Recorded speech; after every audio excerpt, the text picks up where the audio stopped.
Chamber of Oil Marketing Companies, COMAC, flags suspicious fuel sales volume among members amid some concerns over contaminated fuel and lubricants.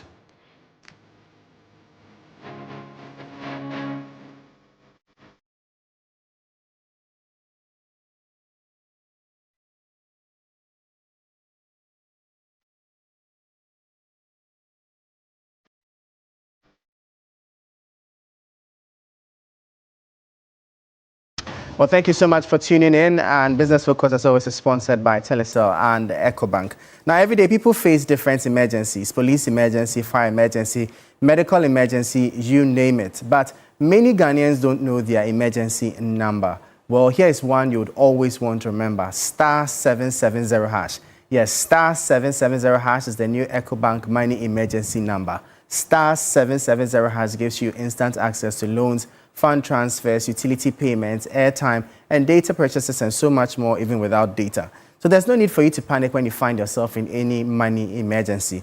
EcoBank will always come to your rescue. So dial *770# now for solutions to your money emergencies. EcoBank, the Pan-African Bank. Now, before we segue into our topic for today, we'll take you quickly on a tour on the currency and the commodities market, as well as the T-bill front, to find out how numbers have been performing on that front. Well, now, the dollar currently will be bought from you at 12 cedis 54 pesos, sold to you at 12 cedis 55 pesos. The pound will be bought from you at 16 cedis 90 pesos, sold to you at 16 cedis 92 pesos. The euro will be bought from you at 14 cedis 69 pesos, sold to you at 14 cedis 70 pesos. I'll be guided that these figures will be much higher at a forex bureau near you. On the global commodity front, the price of cocoa is up by $74. It's trading at $6,264 per ton. Gold is also up by $71. It's trading at $3,958 per ounce. Crude oil is up by $65.46 per barrel.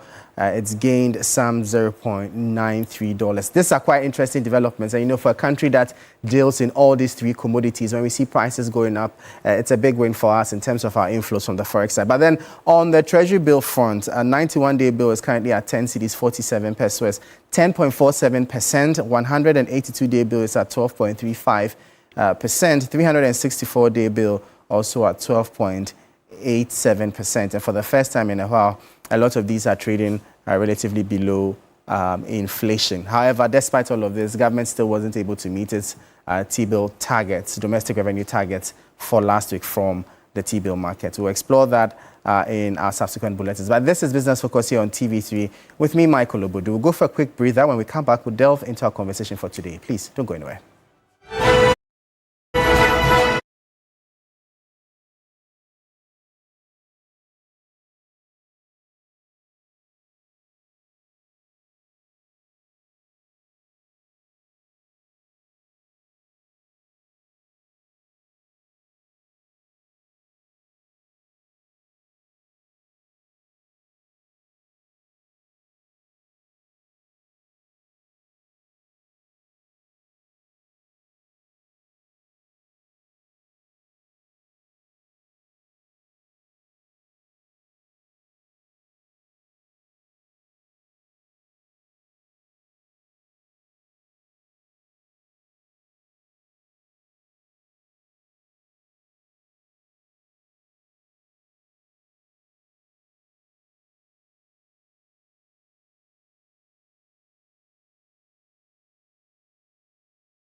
Here on TV3 with me, Michael Ogbodu. Just gone by were tidbits from EcoBank on investing, and you know EcoBank is a proud sponsor of Business Focus here on TV3. Now, the Chamber of Oil Marketing Companies, COMAC, has sounded a public alarm flagging suspicious and unusual high fuel sales volumes reported by some of its members. Now, the concern comes amid broader industry worries over contaminated fuel and lubricants that are allegedly damaging consumer vehicles. According to COMAC, certain smaller OMCs operating fewer than 20 service stations are inexplicably posting sales figures that outstrip market leaders who manage over 200 outlets, raising questions about the authenticity and the origin of the fuel being sold. Joining us on this discussion today is the Chief Executive of the Chamber of Oil Marketing Companies, COMAC, Dr. Riverson Opong, and also the Executive Secretary of the Chamber of Petroleum Consumers Ghana, COPEC, Duncan Amoah. Thank you so much for your time, gentlemen. Thank you for having me, Michael. Okay. Duncan, I'll start off with you first off. We know that COMAC recently released a report on the outlook for the first half of the year. And the numbers look quite impressive. For instance, uptake in petrol and diesel has gone up by about 20%. For you as a consumer advocacy group, first off, your initial thoughts on this development? Michael, let me say that it is extremely alarming, especially looking at the fact that conservatively, Ghana does about 5-6% increase annually as far as the volumes are concerned. So if you wake up to 20% uptake, like you rightly put it, the question one would ask is what economic activity is drawing up these numbers? Except, like I have said elsewhere, that a lot of these OMCs operating along the borders and in the upper regions are possibly probably fueling Galamsey, if that is the issue, or as it were, we are simply diverting products. We record the numbers in Tema, we load through the UPPF and say that it is meant for the upper regions, only to get to the middle regions and dump the fuel, and then go for way bills to come and just collect money for the UPPF. If that is the trend, then it should be worrying, because it means that what Ghanaians are paying, people are claiming on the UPPF fictitiously, and thereby recording those high volumes in the upper region. So it should be something that, like Dr. Opon rightly indicated, they should be worried about, because it is quite unusual for somebody to just operate 5, 10, 20 stations. Their volumes, even in the places where economic activities are not that brisk or buoyant, to record sometimes twice the volumes that OMCs with 100, outlets are recording. Something is really amiss somewhere, and I am happy that the peer review that Dr. Opon spoke of in his press briefing will be carried through, because if you don't, then the question is who is consuming those products in the upper regions. Is it a case of fuel being smuggled elsewhere, or is it a case that it is going to fuel the illegal Galamsey, bits that we are all complaining about? Whichever it is, certain answers would have to be given, and I think that their exercise of going to find out how these numbers that they have put out there is coming out is very essential for all of us. The consumer should be interested in this. Some very interesting analogy you make there. Overall, the total growth, when you do it region by region, from the data from COMAC, shows about 17.63% growth overall. Now, you say on the average you grow between 5 to 6%. But some would also argue that this period was when we saw fuel prices relatively lower than has been in a number of years. At some point, some of the fuel stations were posting fuel as low as about 10 cedis per litre. Don't you think that the strong appreciation of the cedi against the US dollar and possibly the decline in the cost of fuel on the international market may have contributed significantly to this growth in consumption? Michael, let me be quick to say this. Petroleum product in basic economics is one of the inelastic products. No matter the pricing, whether it is lower or higher, if you consume 1 liter a day, you would still consume 1 liter a day. It wouldn't drastically change.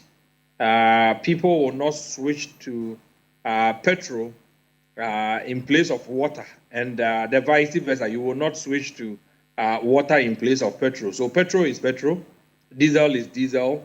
It has a certain steady consumption pattern. And so where you see a surge, a spike, there's a tendency that some other industry, be it services, be it manufacturing, be it mining, is probably consuming those high numbers. It would not be a fallout from reductions in fuel prices. If that were the case, the months that fuel prices go high, you would not find anybody at all buying, but we will still consume anyway. So those high numbers, if there was a variation of maybe 2%, 3%, you could go down to say that perhaps pricing did play a role, and that people who would not ordinarily drive are now driving. But as far as petroleum volumes are concerned globally, the figures normally would be driven by simply demand. And so where there's not a higher demand and prices are simply lower, you cannot force demand to inch up simply because prices are lower. Demand will form from either seasonal or some cyclical situation. As and when people need more products for heating, they will buy more product for heating irrespective of the price. As and when they don't need more for manufacturing or production after December, when most economies begin to slow down, you would not have too many people still consuming because prices are lower.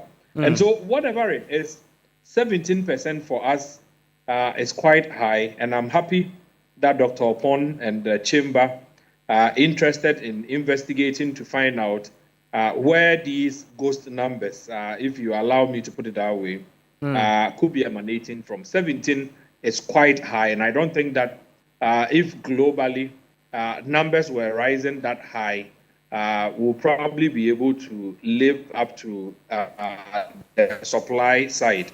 And so something ought to be happening for that volume to have been consumed. And I think that not only should COMAC be interested, Ghana Revenue Authority should be interested, because if you have these numbers, what it will mean is that the state should be getting way more taxes, year on year, than it did last year. If this is also happening, it means that the production or manufacturing sectors should be recording higher output.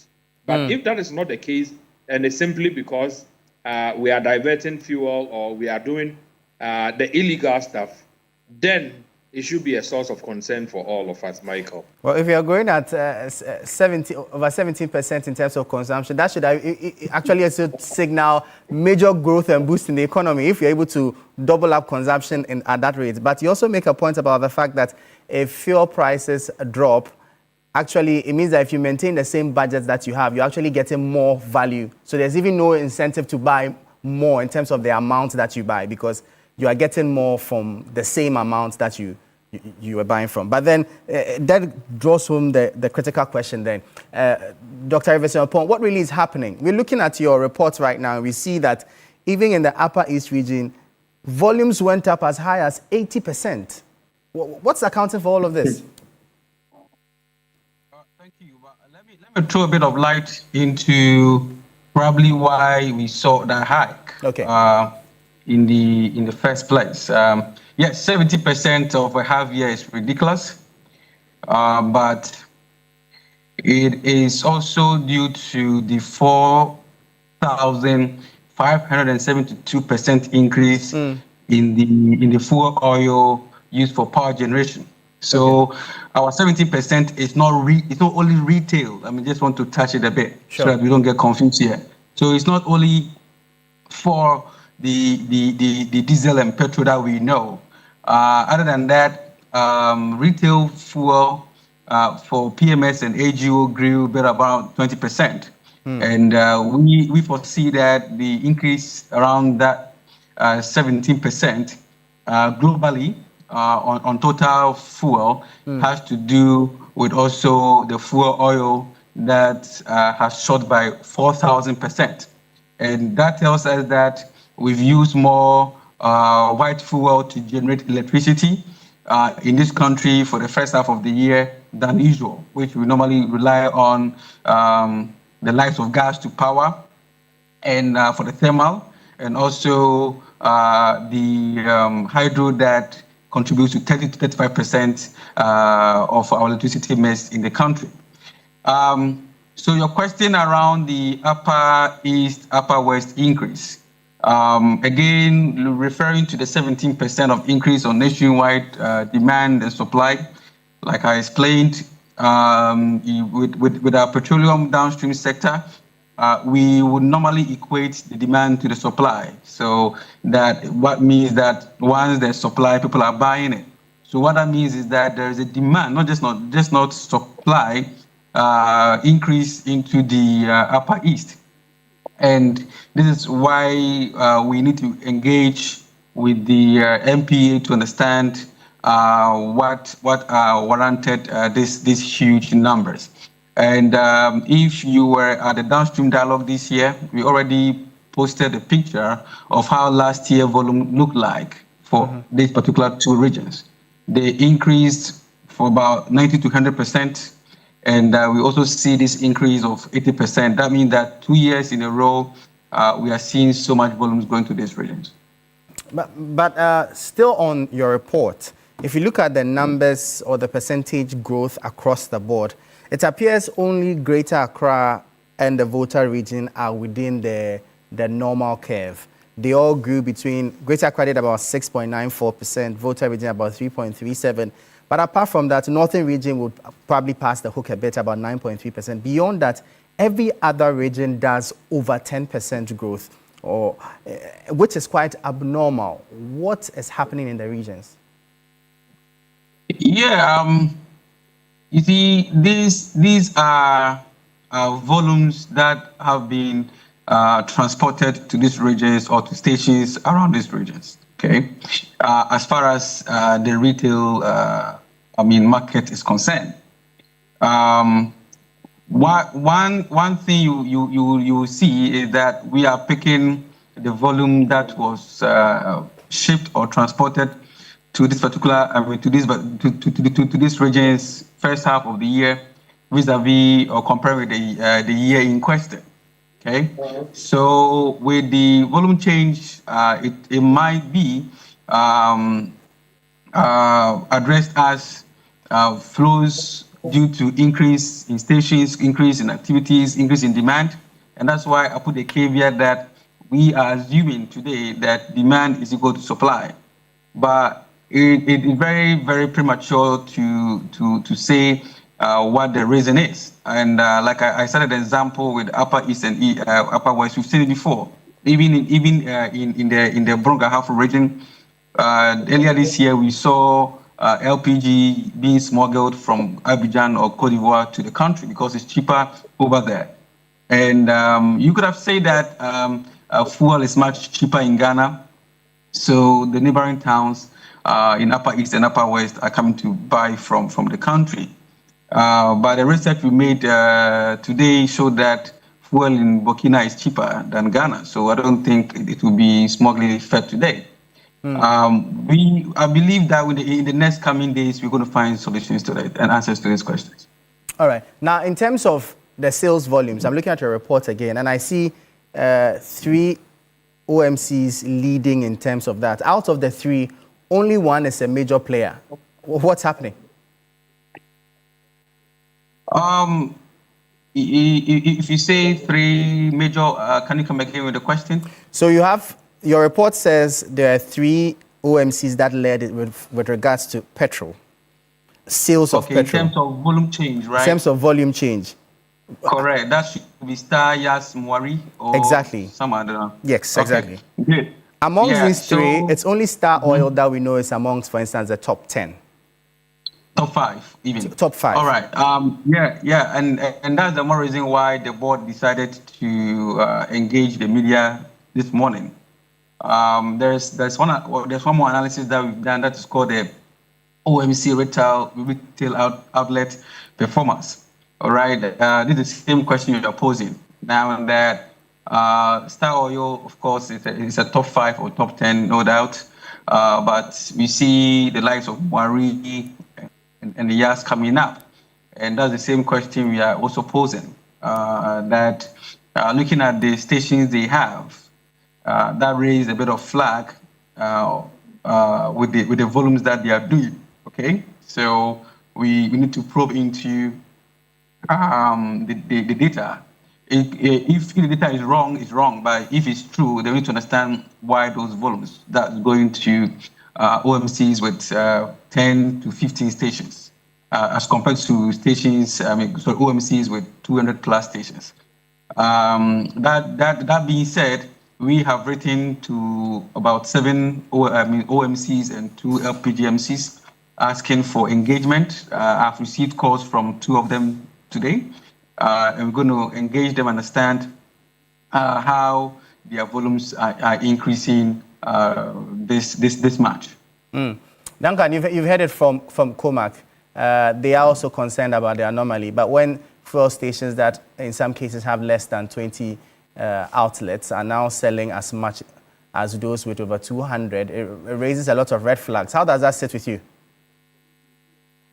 In the past, what we knew was that you could have, of course, an OMC that plays extensively in a sector like the mining sector. And so it is not wrong when they have very high volumes as far as supplies to maybe perhaps the mining sector. The retail sector, they may not have as many.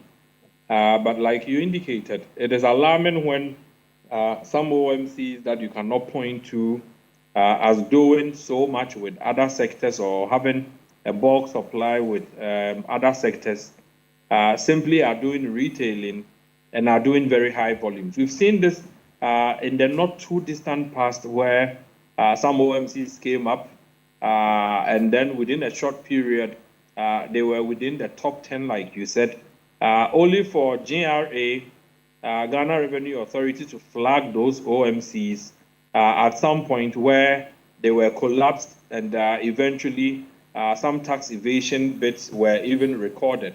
Whatever this is, like I indicated, Ghana Revenue Authority should be interested because clearly, if you have increased volumes, it should reflect in increased tax realizations. And again, if you were the finance ministry, you should also be interested because once the volumes are that high, it should tell you the source of economic activity so that even if you need to derive data, you will not get certain things wrong. It must be either an anomaly, an illegality, or there's something drastic happening in a sector that we probably have all not averted our minds. But whatever it is, I am happy that Comac will be interested in, unraveling to the bottom or the basis of all of this. Again, I say so advisedly because, like he said, sometimes it's just down to how much was loaded from Greater Accra or the southern part to the northern part. Some of the transporters, of course, some of the rent-seeking players within the sector would want you to believe on paper that they hauled products from Accra, say, to Tamale. So every week they are doing 10 trucks or 10 trips or 20 trips. They're loading so much for Tamale. But it would not necessarily mean that the consumption volumes or demand in Tamale has surged. They would load so much and say they are headed for Tamale, would dump the products probably in Kumasi or somewhere else, and then find a way to get way bills that suggest they've gone to Tamale, just to be paid the differentials in UPPF. So it's a way of diverting products, just that Tamale would have recorded very high volumes of products received, where in actuality, the products never got there. Again, Upper West, Upper East will record very high incidence of products having been sent there. But you go check the Bolga depots, you go check the Boss depots up north, and most of the products would not have physically gotten in there. Whatever it is, it must be investigated. Whatever it is, we could be losing revenue if indeed people are simply being smart, have found a way to be able to just load in the name of going to the upper regions, only to dump the products, in the middle belt, and then come back to claim as though the products have indeed gone to the upper regions. Whatever it is, something untoward is happening, and I think that we'll all be interested in following to see where we go from here, because it cannot be allowed to continue that the UPPF fund that we, the consuming public, are paying for, people will find an ingenious way around it and simply go on a claiming spree. People who should scrutinize these claims may also not be interested in scrutinizing them, and so whatever claims that come, we'll just pass it and have these people smile to the bank. If that is the case, then I agree with the board chairman for COMAC when he calls on the scrapping of the UPPF. Perhaps we should be interested in scrutinizing that whole UPPF enterprise. Almost 1 Ghana cedi just to transport products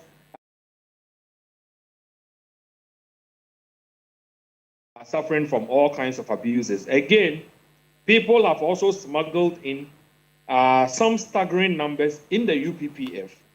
That has not gone to Parliament. They've smuggled them in.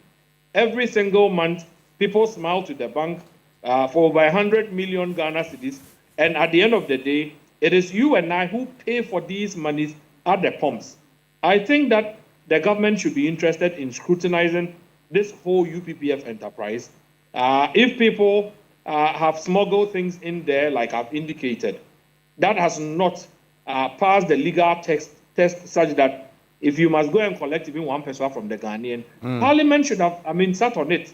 But I can put on record that towards the end of the past administration, certain numbers were added that clearly did not, go through Parliament. We are still paying for that today.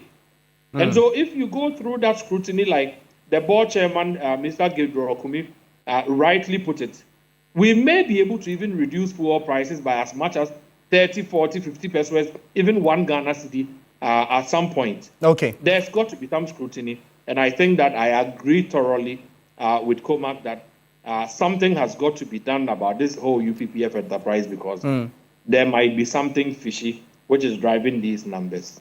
All right, so the UPPF is about 95 pesos. If it's scrapped, according to you, what you are calling for would give consumers some respite, because you think it's become a white elephant if people are cashing out from it and not using it for its intended purpose. Michael, what really goes to the transporter is about 45 pesos. Okay. What really goes to the trucks? Then you have security services margin somewhere, and then you have some other so-called contracts that the NPA has entered into, also infused in there, that you and I pay for. There's no sunset, there's no accountability, nobody understands how these monies are appropriated, and at the end of the day, we continue to pay for these wastes and excesses. Something has got to give, and I think that I agree, like I've repeated, with Mr. Gabriel Okumi, that the UPPF has got to be thoroughly scrutinized. If we don't have any proper way to bring it to some sanity, then maybe we should scrap it and allow the various transport operators to find a way to deal with the oil marketing companies so that they input that into their OMC, margins, so that they are able to operate efficiently. But as it stands, there's a lot of funny games within the UPPF that ought to stop. Fair point. I wonder if Dr. Rivers will agree with you with the margins bit, but at least I'm sure he, to some extent, agrees with the scrapping of the UPPF. But Doc, to you, isn't it quite concerning that all of this is happening when we have a regulator who's supposed to check all of this? I'm also quite concerned about the fact that it looks like there's no data I don't know if the word is congruence in this case, to consolidate between what is lifted and what is sold for us to be able to track the UPPF payments and the likes. There appears to be some deficit. How do we fix this? Yeah, I mean, I think it's the way the downstream system operates. When volumes lifted, it's assumed to be having consumed. All right. That is why I said initially that it's assumed that once, our demand and supply is equated. But it's true that there is a deficit at every point in time. And this time can even be months, okay, that the product has been lifted and it's not being sold, but it's still circulating in the system. But because of how taxes are paid on petroleum product, that is why we see what we see. Let me also say that we've written to MPA requesting for engagement around the analysis that we have done. And we have received positive feedback from MPA. And therefore, I believe that in the next coming days or weeks, we should be able to come back to the table to let you know what is happening. There was this proposal about paying taxes upfront on lifting. I don't know where you sit with that, but is it time to go back to that policy, for instance, and maybe it will help check this issue of claiming UPPFs that are not legitimate? Yes, I mean, that's already happening to members who are doing the cash and carry with GRA. You know, I've said it time and again that we have some of our members who are paying upfront even before they lift. And we have those who are on bonds who pay weeks after they lift. And we have those who are on self-recognized or non-bonded who also pay at least within a month after they lift. All right. If you want all of them to go out for paying for the tax before they lift, we need to look at the consequences in the raising of capital. And we believe that the chamber, is high time the chamber starts with GRA to address these pertinent issues. Thank you so much. That was Dr. Everson Opong. He is the CEO of the Chamber of Oil Marketing Companies, COMAC. Earlier also we had Duncan Amo, Executive Secretary of the Chamber of Petroleum Consumers Ghana, COPEC. This is Business Focus here on TV3. We'll go for a quick break. When we come back, we'll continue with more conversations. Stay with us.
Michael Ogbodu. Now, every day people face different emergencies: police emergency, fire emergency, medical emergency, you name it. But many Ghanaians don't know their emergency numbers. Well, here's one you would always want to remember.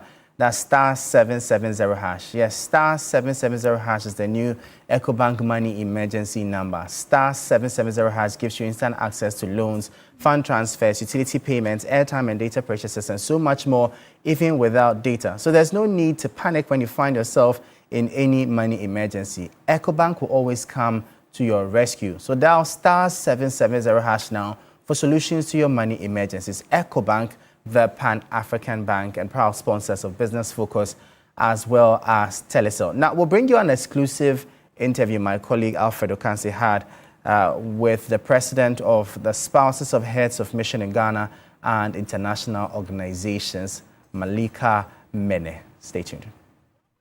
What exactly is ASOHOM, and how did you become a member of ASOHOM? Sure. So ASOHOM is an acronym. It stands for the Association of Spouses of Heads of Missions and International Organizations. So the men and women who are members, our husbands and our wives, are high commissioners, ambassadors, country heads for international organizations. When we say international organizations, we're referring to like the country head for the UN, IMF, World Bank, IFC, or in my case, my husband is the Secretary General of the AFCFTA, which is headquartered here in Ghana. So once your spouse is a head of mission, you are eligible to be a member. ASOHOM started officially in the 2000s, but unofficially there was already, since the 1960s, diplomatic spouses meeting informally, but in terms of formalizing the organization, that occurred in the 2000s. I've been a member of ASOHOM for a few years, and I'm the current president of ASOHOM. Oh, well, Malika, congratulations is in order then, as the current president. Thank you for the year. But just for the benefit of some information, what exactly does ASOHOM do? There's association that you talk about, which you are the president. Yeah, so the main reason why ASOHOM was formed was to serve as a support group for similarly situated spouses, for spouses with, for men and women whose spouses were head of mission. And it was to provide mutual support for the unique challenges that you're faced with diplomatic life. It could be the constant relocation, the finding schools for your children, how to manage your own career with the relocation, every, let's say, 3 to 4 years. So how that works, and men and women who have been through it before and can welcome you to a new country and just help you with getting your bearings and identifying resources for you. I think one myth is that it's only women, which would mean there would only be male heads of missions, but actually in Ghana there are quite significant number of women ambassadors, which would mean their spouses who are part of ASOHOM are men, are husbands. And so just, either currently or in recent times, you think about, we've had the US, UK, Australia, Morocco, all women, their spouses are members of ASOHOM. We have Pakistan, Peru, I don't know if I said Switzerland, quite a few. And even outside of ASOHOM, there are many women ambassadors here who may not have spouses who are members of ASOHOM, seeing where there's a need and helping where we can. We've done literacy projects where our members are out reading with children. We've done community cleanup events where we're putting on our gloves and grabbing a rake and helping clean up. We have obviously done like food distribution projects. So I think it's important to not just provide the financial resources, but be willing to kind of roll up your sleeves and do the work. You've spoken a lot about this, a few times, as you indicated, the interventions that you've done. But tell me about the big one, the Diplomatic Fashion Gala dinner night. Tell me about it. What is this all about? So the Asaham Diplomatic Fashion Gala for Charity is our signature event that we have annually. This will be the third year we've done it. And the gala is our premier fundraising activity of the year. The gala serves three purposes. The first is to support creatives, to really support and to celebrate creativity and artistry among designers, clothing designers across the continent. So we bring in this year where we have 10 designers coming to showcase their talents from Ghana and across the continent. We have Ghana, Nigeria, Togo, Benin, Kenya, and Rwanda. We have designers from those 6 countries participating in the fashion gala this year. So one big purpose is to showcase that talent. The second reason is, which is the most important, I should have said this one first, is to raise funds for charity. Really, we can't thank our sponsors enough because it's due to their generosity that the gala is totally underwritten. The cost of the gala is totally underwritten. So that allows, every peso that we get from ticket sales goes directly to support NGOs based here in Ghana. So that is the most important aspect of the gala, is the charitable work that we are able to do based on the proceeds of the gala. Number 2 is supporting emerging fashion designers across the continent. And I'd say 3 is to have fun and to really enjoy the glitz and glamour of the evening. Let's get a bit more details. So what is the program like for the Diplomatic Fashion Gala? Let me just get the date out, because the date is Saturday, October 11th. It is occurring at the Kempinski. And we must shout out the Kempinski as our platinum sponsor since our inception for 3 years. They've been one of our sponsors at the highest level. You indicated that you raise funding on the night of the gala to help NGOs in the country in various areas and regions across the country. Could you recall some of these NGOs and the specific interventions that they have made with the kind of support you've given to them over the years? So let me take a step back just to say that every year Asaham picks 2 UN SDGs to support. So the UN Sustainable Development Goals, we choose 2 each year to support. So we go through a robust selection process. We get about 40 applications a year. The work of your NGO has to be supporting one of the 2 initiatives that we've chosen. So for example, for 2024, we chose SDG number 2. So we looked for NGOs that were doing work in these 2 areas. For the Sustainable Cities and Communities, we gave to one of our finalists who received the grant was Planet Waves, which the money that we provided to them allowed them to expand a plastic buyback center that they already had. So that they used that money to expand that center, obviously to increase plastics recycling. Another one that we granted money to and visited was Revival Earth.